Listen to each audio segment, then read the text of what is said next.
noise making. Alright, here we go. Oh, I gotta turn the key on. Ignition on.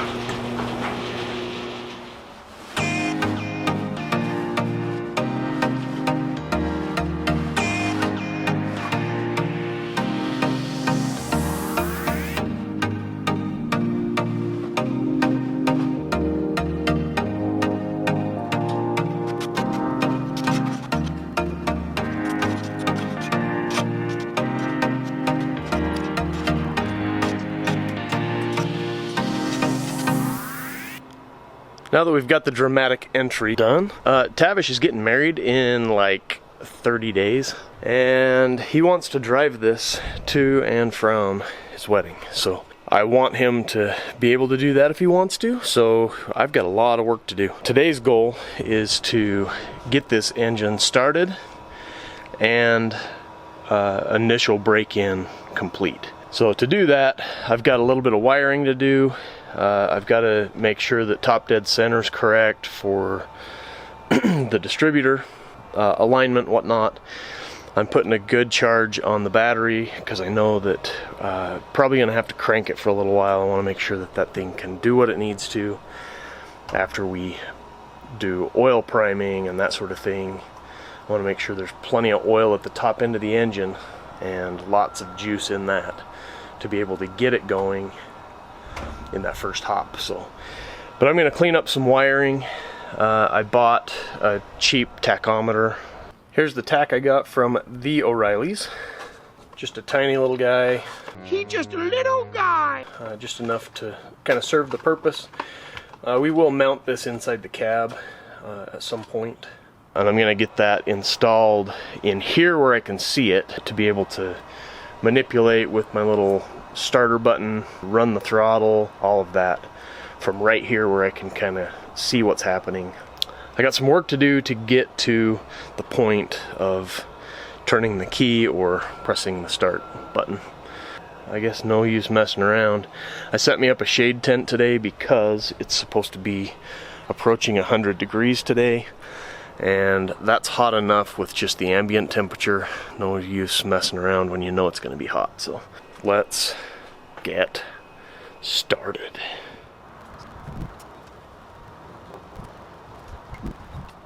I'm getting ready to reset the distributor. I might be off by a tooth, I'm not sure, but finding top dead center on this, I'm a one-man show 90% of the time. And turning this crank is a lot easier from below. You're not dealing with the fan and whatnot. So I got this little, it's kind of a little whistler. So when it reaches top dead center, it will actually whistle when it's on the compression stroke. So I can get it dialed to where it's close, it'll whistle, and then I can fine tune it to exactly top dead center. And from there, I can mark where number one is supposed to be and set the distributor in accordingly. So got to get to that point, so I'm going to get you up close here so you can kind of see this thing. I bought this on Amazon. I'll leave a link down below. I know I'm probably going to get made fun of for this. It's kind of a little trinkety thing, and there's other ways of finding top dead center. This just makes it super easy for me. I can be below the truck, turn the crank, when I hear it whistle, it's close. So that's why I got it. It will just make my life just that much easier. So, plus, I like buying tools. It's another tool. Let's get you up close. So this just screws into the number one hole. If I can do it with the camera being right there. Alright. I'll set this right here where it'll whistle right at the microphone so you'll be able to hear it. And then I need to get under the truck and get on the crank. Oh, I can't remember what size that is.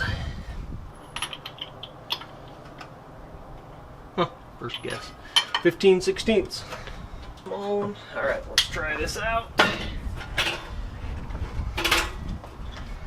And because the other cylinders are still under compression, this is a little harder to spin than if there were no spark. That's it. really close to where it needs to be.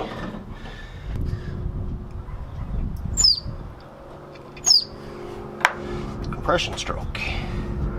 You guys are probably not going to be able to see this, but the marker on the harmonic balancer is right at the 0, so we are at top dead center. I'm going to pull my little whistler tool out and visually inspect, make sure that that's at the highest level there. Then we're going to take the cap off, verify which direction it's pointing. I need to mark where number 1 locks in at, down on the distributor housing, and then we'll set it back in if it's off. It should tell me pretty quickly once I mark that and pull this cap off if I'm close to where that needs to be. I'm guessing that I'm off by, well, 10 degrees or so is what I'm guessing. And then once we get it set in and right on, we'll advance it just a hair. And then we should be ready for our first start. I do need to pull the distributor out and prime so that I have oil at the top end of the engine. So I need to do that as well. I'm going to check all my fluids, make sure that everything's topped off and good to go. Still several steps to go before I actually turn the key and bump it and get some spark going to it. See if we can get it to fire off. So my handy dandy sharper, it's sharper than yours, marked on the housing actually. Let's just pull that cap off, see what we're dealing with. Let's see where that's pointing. Oh yeah, I'm way off. Yeah, that is not even close. Okay, so what I gotta do, it's the same one I had in my hand.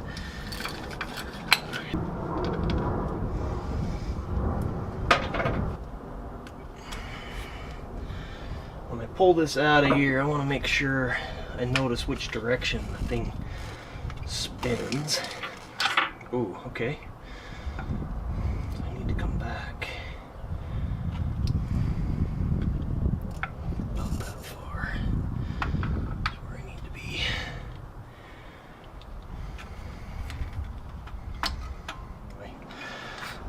Basically, this is the inside of the other distributor that we took out when we took the engine out. Just removed all the shafts and all the gears and everything from it.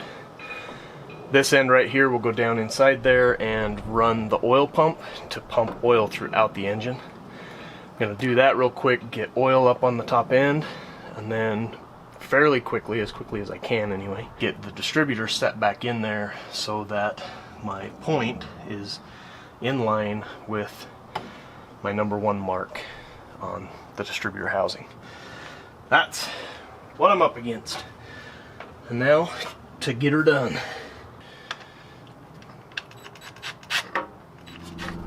Alright, let's check the oil, make sure we're good there.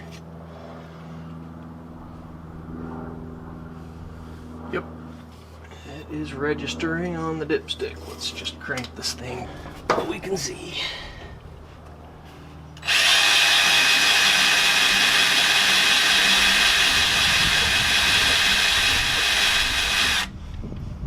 I think that spins this way. Oh yeah, I can feel it pulling now.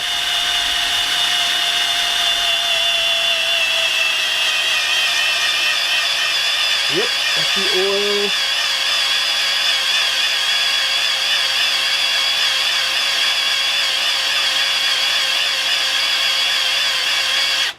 Alright, we got oil to the top end. I can hear it trickling back down too, so that's a good sign. Lined up with all the things. So we need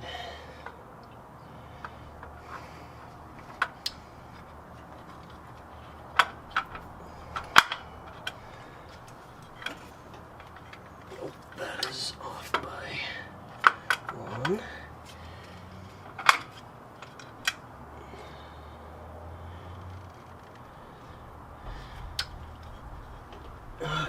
So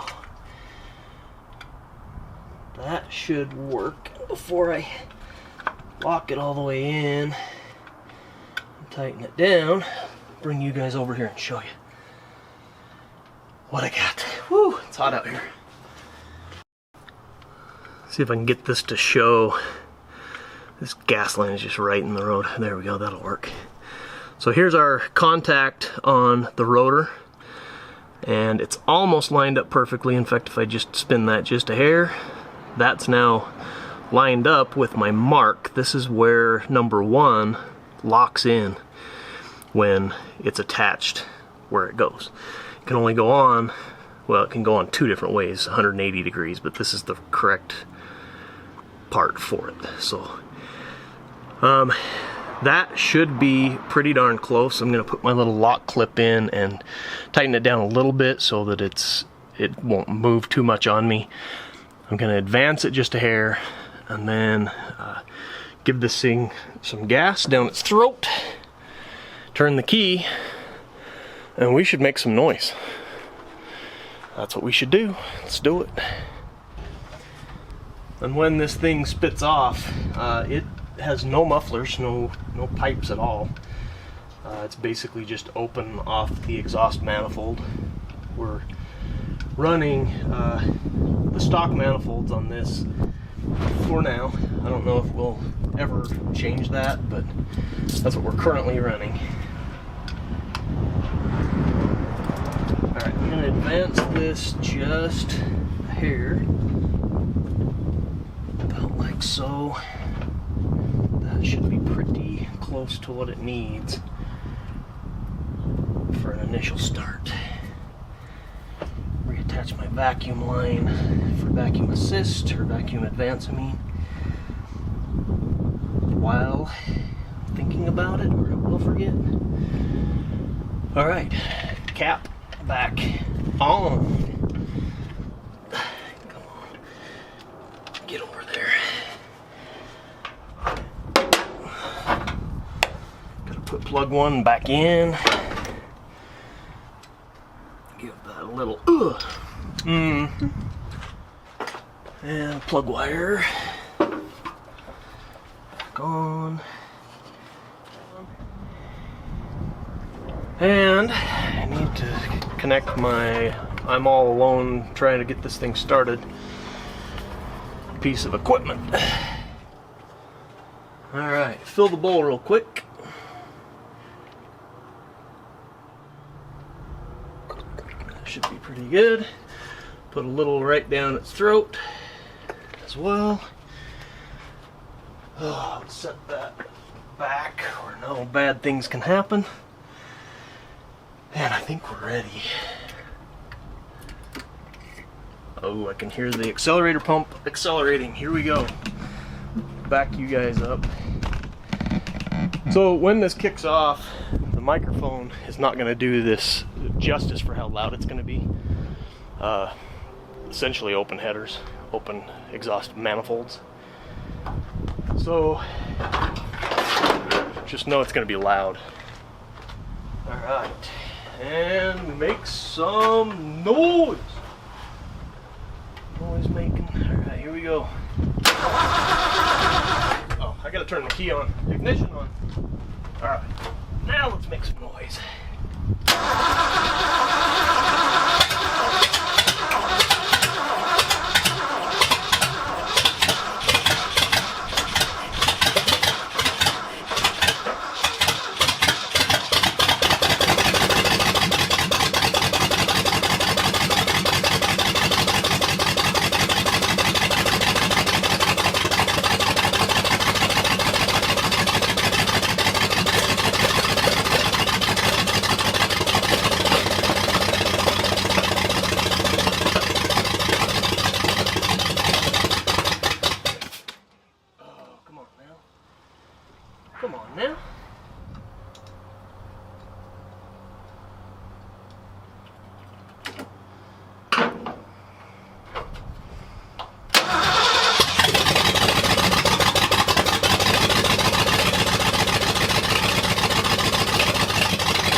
Tavish is calling me.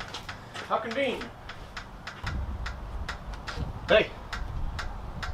Nothing. I got your truck running. That's why I didn't hear my phone. Yeah. Well, it died and then I heard my phone ring. Possibly. I'm in the middle of this. What do you need? Crap. Where's all your stuff? And I'm back. That was Tavish on the phone. He forgot his lacrosse equipment and he had a game tonight, so he asked if I could just run it across the valley to him, and he was still late for his game, but at least he didn't miss it. Anyway, I am back. Let me show you the setup I've got on this and how close we are to getting this thing going. So my air-fuel mixture screws, I think I had those out way too far, so I ran them all the way back in and then pulled them back out 2 1/4 turns. Same on both sides, so both jets should be set to the same. And then I said that I hooked up a tack.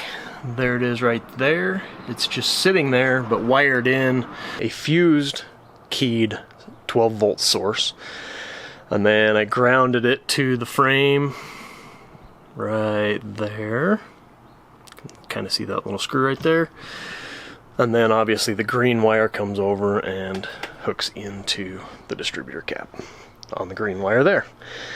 So that's how I've got this set up. I've got my timing gun, timing light right here, so I can grab it real quick and get down in there easily. It's already hooked up and ready to go. I have my remote start switch as well, and the way that you hook that up, in case you didn't know, is right here on the solenoid. So you hook one up to your positive lead that comes in, and then the one that's closest to it is the one that you jump across to start. So when you pull this trigger, all it does is makes that connection right there. So you have to remove the little doodad that hooks on to that to put that on there. But when you turn the key, the ignition key, it essentially just does that same thing. It just closes that connection and sends juice to the starter. And when the key's on, you've got power to your coil and you're ready to make some sparks and hopefully kick off some noise. So that said, I am going to put a little more fuel in the carburetor just to make sure it's topped off, give it its best chance to run. So I think we're ready to just try to make some noise again. See if I can get this dialed in. I got to get it idling so that I can adjust timing. But I think it's got to be close on timing before it'll actually idle too. So I've got air-fuel mixture, timing, who knows what else. I don't know. Comment down below if you think you know what my problem is. I think I'm close. Got my ketchup bottle, about yay full of gas. Top off the bowl, send some juice in her. Catch up.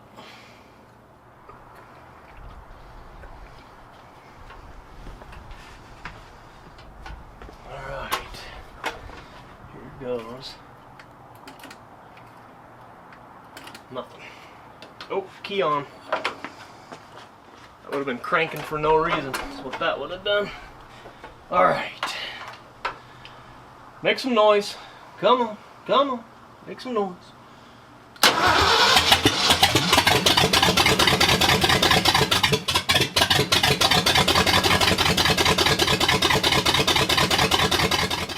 Alright, so here's what I've got. Doing a little research, I think I need to advance my timing just a little bit more, but the further I go, I bump into the thermostat housing, so I think I need to pull this and move it by 1 tooth, and that'll give me enough adjustment to be able to do what I've got to do. The timing light, when I throw it on it the way it sits right now, it is at dead nuts 0. So if I advance that a little bit more, and I'm getting some serious backfire, so clearly timing is off. It's not where it needs to be. So I'm going to pull that out one more time, turn it just a hair, and insert it back in. I hope that's what I got going on. Tavish made the suggestion of, why don't we just take each of these off and rotate them one, and that buys us the timing. And although in theory that works, I want it done right, first of all. So I don't think we're going to do that, although that would be technically easier. But like I said, I want it done right. So I'm going to yank that out, move it by a tooth, and put it back in. And that should give us enough oomph. Right now my air-fuel mixture screws, I played with those a little bit as well. Those are set at about 2 3/4 turns out from full closed. The highest I've ever gotten the tachometer to go with this current setting is right at about 1,000, and then it starts to really backfire. It almost sounds like it's missing on a cylinder. So it tells me my timing is definitely not right yet. So it's now several days later. I messed around with this thing that first day, well after dark. My neighbor Joe that lives right over here came over. He's rebuilt several engines. He's kind of an old school Pontiac guy. But anyway, he helped me ensure that I had top dead center correct, that my distributor cap was in the right spot, all that stuff. And we set the initial timing. We're sitting right now at 12 degrees advanced, but we're having trouble getting it to rev. So the highest we could get it to rev before it started backfiring and kind of acting weird was about 1,000 RPMs. And I've got to get it up to 2,500 in order to break in the new cam. So instead of sitting there messing with it more and more, without a proper break-in, I opted to pull the carburetor off. And I bought a rebuild kit for it again. This is essentially a new carburetor, but when I pull it off, when we pulled the motor out, I didn't clean it out, spray it out, all that kind of stuff before I just stuck it in a box and stored it for a year and a half, 2 years, year and a half, I guess. So it probably has just a little bit of buildup, a little bit of varnish, that sort of thing. So I'm going to just do a quick and dirty little rebuild on this thing. This is a Motorcraft 2150 2-barrel.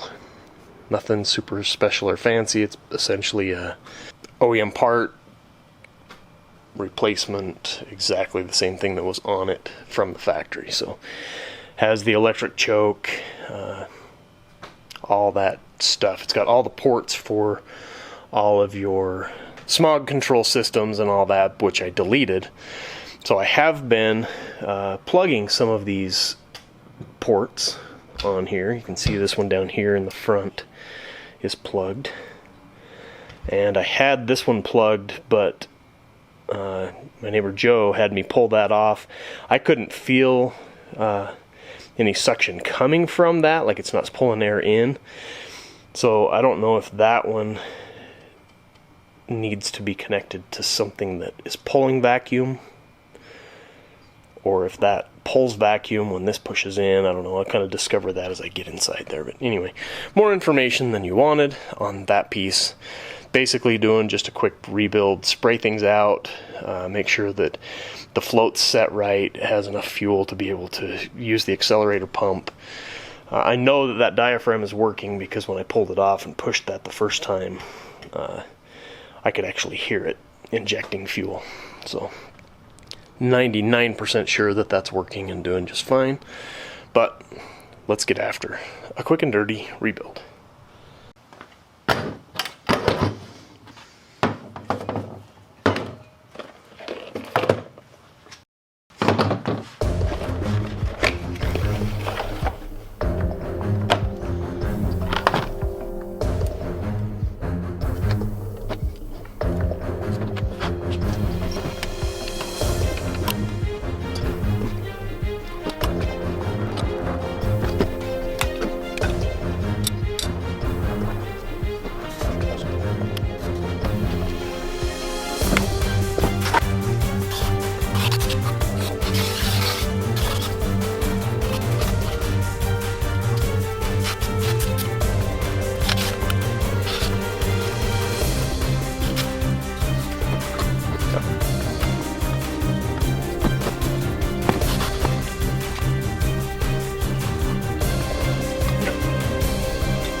Didn't even open that, so I'll take that back or hold on to it for another day and go from there.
Throttle sticking.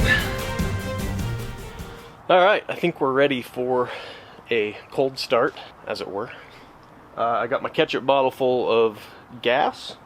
I'm going to fill the bowl.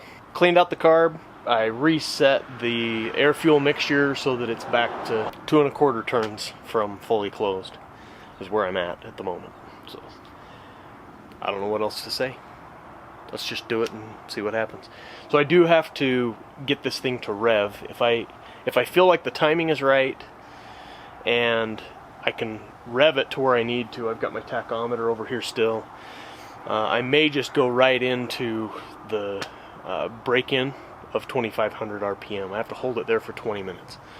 So you might see me set a timer and that sort of thing and whatever, but I'll just kind of leave the camera running if I can get it to, you know, make the noise and do the thing and rotate and go louder and quieter, you know, all that stuff. Let's do this.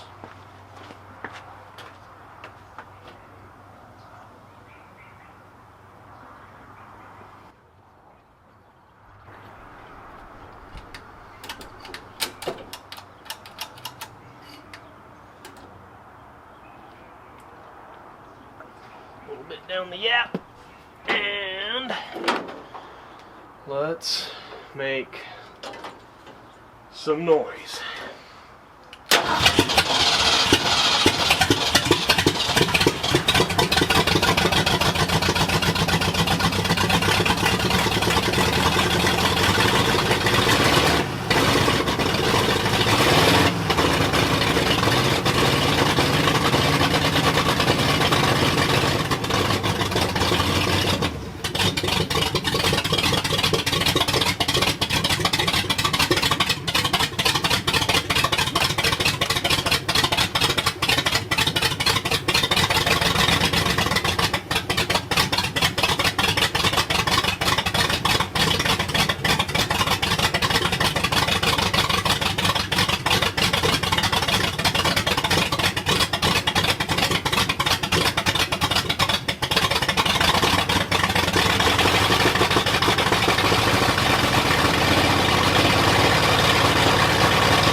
Well, she runs. I forgot that I was going to change the thermostat. The temperature switcher upper thingy-mabob. Last time, you know, a couple nights ago when me and Joe were working on this, we were cranking on it and cranking on it. It was heating up. We noticed the thermostat never opened, and I've got a little leak here. I'll show you. So it's not completely evident. Well, I guess it is right there. All of that kind of whitish powder is coolant that's coming out of, that's the thermostat housing. So this is the top radiator hose going down in, and it just kind of leaks around that base. But in fact, it's starting to get wet even now. So I got to get that swapped out. I don't want to do it when it's smoking hot, so I'm going to do it before everything heats up too much from this warm up. It's already getting warm. So anyway, pause. Gonna yank that thing off, replace the thermostat, and get that thing to seal up good. Put some good gasket maker material down in there or something. And my watch is alerting that rain is gonna start within 15 minutes. So I may have to get that off, put it back together with some gasket maker material, and then let it sit and kind of set up, because it's basically, well, it is like caulking, so it has to secure up. Then you can cinch it down. Yeah, I thought I was done making a mess, but nope, not even close. So I got the old thermostat out, and turns out that it was, in fact it's right here, 195 degree thermostat. So that's pretty hot. That might explain why it wasn't opening. The one that I just put in is 180 degrees, so it should open, well, 15 degrees sooner. Let's keep that away from the boiling point. That's a good idea. I used ultra black gasket maker for my gasket, so that's got to sit for 24 hours before I can really cinch it down. They're just finger tight right now. I'll come back out in about an hour, add a little torque to those so that they can kind of set where they're supposed to. Then we'll give it 24 hours. I'll hook the hose back up. I just don't want to introduce any coolant to that would deteriorate that seal. I'm at a kind of a standstill at this point on it. It is still threatening rain. I'm hearing thunder, so I know there's lightning nearby. So I think I'm just going to call it a night. Let's let this do its thing, dust settle, that sort of thing. It's almost dinner time. It's almost 6 o'clock. Good stopping point, I suppose. I am going to go order the exhaust for this, though, so that it can get here in time to, well, put it on and all that jazz before we drive it. Considering doing a heartthrob with glass packs. Glass packs is what was on it. That's what I put on it back around the year 2000, 22 some odd years ago. I think we're going to go back to that just because that is the sound that I like. It's kind of droney and whatever, but we're not taking this on any long road trips and that sort of thing, but it will sound really good cruising around here locally. So Wallace, I got him running and driving and whatnot. May or may not know the 99 Ram. I'm selling that because, hey, check it out, Ram Rebel. That's a 2016. That was my dream truck when it first came out. I now own it, own one of them. I'm going to be doing a video on that here pretty soon as well. So watch for that. Subscribe, like, share, all those things. Love you guys. Appreciate it. Hey guys, I gotta stop this video right here. I am way behind on editing, so Tavish's wedding is actually come and gone, but I have a lot of footage that I've recorded in the meantime. I just have not had time to edit.